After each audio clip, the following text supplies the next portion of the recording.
Big pass 31 July இன்றைக்கான promo வெளியிட்டாங்க.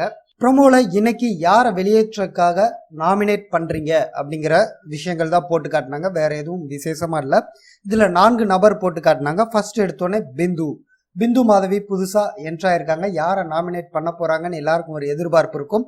அதனால அதை இன்னைக்கு ப்ரோமோல போட்டிருந்தாங்க. அவங்க நாமினேட் பண்ணது ஒரு நபரை காட்டினாங்க. அவங்க காயத்ரி ஏன்னா ரொம்ப சண்டை போடுறாங்க, அவங்க சரியில்லை அப்படிங்கிற மாதிரி அவங்க தன்னோட கருத்தை முன் வச்சாங்க.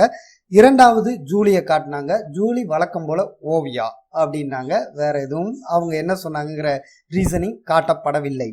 சக்தி யாருக்கு நாமினேட் பண்ணாருன்னே காட்டல. சக்தி என்ன சொல்றாருன்னா, நானும் வாரம் நாமினேட் பண்ணிட்டு தான் இருக்கேன், நீங்களும் வாய்ப்பு கொடுத்துட்டு தான் இருக்கீங்க, நன்றி அப்படிங்கிறாரு. ஸோ சக்தி பேசுனதை வச்சு ஒருவேளை மீண்டும் ஓவியாவுக்கு தான் அவர் நாமினேட் பண்ணியிருப்பாருன்னு புரிஞ்சிக்க முடியுது. ஓவியா அண்டு வையாபுரிக்கு நம்ம கெஸ்ட் தப்பாக கூட இருக்கலாம், சும்மா கெஸ்ட்டில் சொன்னேன், மன்னிக்கணும். அதுக்கடுத்து பார்த்தீங்கன்னா ஆரவ் நாமினேட் பண்ணுறப்போ ஓவியாவை நாமினேட் பண்ணுறாரு.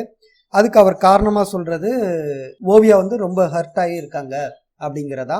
உண்மை அதுதான். ஓவியா கடந்த 3 நாட்களாக பார்த்தோம்னாலே ஒரு ஹாப்பினஸ்ஸாக அவங்க இல்லை. ஏதோ ஒரு மனசுல ஒரு அழுத்தம் அவங்களுக்கு ஏற்பட்டிருக்கு அப்படிங்கிறதான். ஏன்னா வீட்டில் இருக்கிற அத்தனை பேரும் நம்ம முன்னாடி நடிக்கிறாங்க அப்படிங்கிறத உணர்ந்து விட்டார் ஓவியா அப்படின்னு தான் தெரிஞ்சுக்க முடியுது. ஏன்னா ஓவியா கிட்ட இவங்கெல்லாம் மாறிட்டாங்க அப்படிங்கிற மாதிரி தான் நம்ம பார்த்துட்டு இருந்தோம். சனி ஞாயிறு நடந்த விஷயங்கள் எல்லாத்தையும் வச்சு பார்க்குறப்ப ஓவியா கிட்ட இவங்க நடிச்சிட்டு இருக்காங்க அப்படிங்கிறது நமக்கு தெரிஞ்சது. இதே போல ஓவியாவும் உணர்ந்த காரணத்தினால எல்லாருமே நடிக்கிறாங்க, இப்படி ஒரு ஆர்டிஃபிஷியலான இடத்துக்குள்ள ஏன் இருக்கணும் அப்படிங்கிற ஃபீல்டில் ஒரு மனவேதனையில இருக்காங்க அப்படின்னு புரிஞ்சிக்க முடியுது.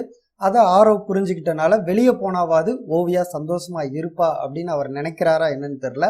இருந்தாலும் ஓவியாவுக்கு எது நடந்தாலும் சப்போர்ட் பண்றதுக்கு மிகப்பெரிய ஆடியன்ஸ் இருக்கிறனால ஓவியாவை வெளியேற்றுவது சாதாரண விஷயம் இல்லை அப்படிங்கிறது நமக்கு தெரிஞ்சதுதான். இன்னைக்கு ப்ரோமோல இது மட்டும்தான் போட்டாங்க. பட் ஆனால் ஜூலி மனசுல இன்னும் ஓவியா மேலதான் கோபம் இருக்கு அப்படிங்கிறது தொடர்ந்து வெளிப்பாடுல வந்துகிட்டே தான் இருக்கு. அவங்க எதுவும் மாத்திக்கிட்ட மாதிரியும் எனக்கு ஒன்றும் புரியல. பிந்து நாமினேட் பண்ண இன்னொரு ஆள் யாரா இருக்கும் அப்படிங்கிறதா என்னோட இப்போதைய எதிர்பார்ப்பு. என் பார்வையில பாக்குறப்ப ஒன்னு வையாபுரி இல்ல ஜூலிய சொல்லி இருக்கிறதுக்கான வாய்ப்புகள் இருக்கலாம் அப்படின்னு தோணுது. அது சரியா இருக்குமா அப்படின்னு தெரியல. மீண்டும் அடுத்த ப்ரோமோ வெளியிடுறப்ப நம்ம சந்திப்போம். அடுத்த ப்ரோமோ இன்னும் சுவாரஸ்யமா வரும் அப்படின்னு நான் நம்புறேன். நன்றி.